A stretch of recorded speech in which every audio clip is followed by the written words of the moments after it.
ಎಲ್ಲರಿಗೂ ನಮಸ್ಕಾರ. ಇವತ್ತು ಬೇರೆ ಟಾಪಿಕಲ್ಲಿ ಹೇಳೋಣ ಅಂತ ಇದ್ದೀನಿ. ಇಲ್ಲಿ ನೋಡಿ, ನಾನು ಸಂಘ 100 ವರ್ಷ ಆಯಿತು, ಅದರ ಬಗ್ಗೆ ಓದ್ತಾ ಇದ್ದೀನಿ. ಇಲ್ಲೂ ನಾವು ಹಿಂದೂ ಸ್ವಯಂ ಸೇವಕ ಸಂಘದ ಕಾರ್ಯಕರ್ತರು. ನಾವಿಲ್ಲಿ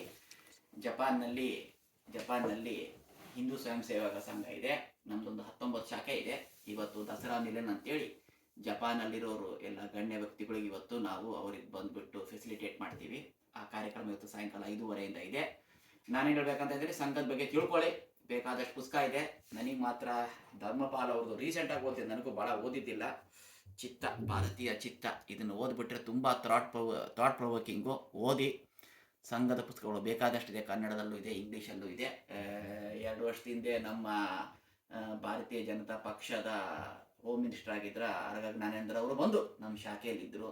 ಸೊ ಯಾರ್ಯಾರ ಜಪಾನ್ನಲ್ಲಿ ಶಾಖೆ HSS ಸೇರ್ಕೋಬೇಕಂದ್ರೆ ನನ್ನ ಕಾಂಟ್ಯಾಕ್ಟ್ ಮಾಡಿ. ಇಲ್ಲಿ ಬೇಕಾದ ಶಾಖೆಗಳಿವೆ. ಬಂದ್ಬಿಟ್ಟು ಭಾರತೀಯ ಬಗ್ಗೆ ತಿಳ್ಕೊಂಬೋಣ, ಭಾರತವನ್ನು ಪ್ರೀತಿಸೋಣ. Thank you.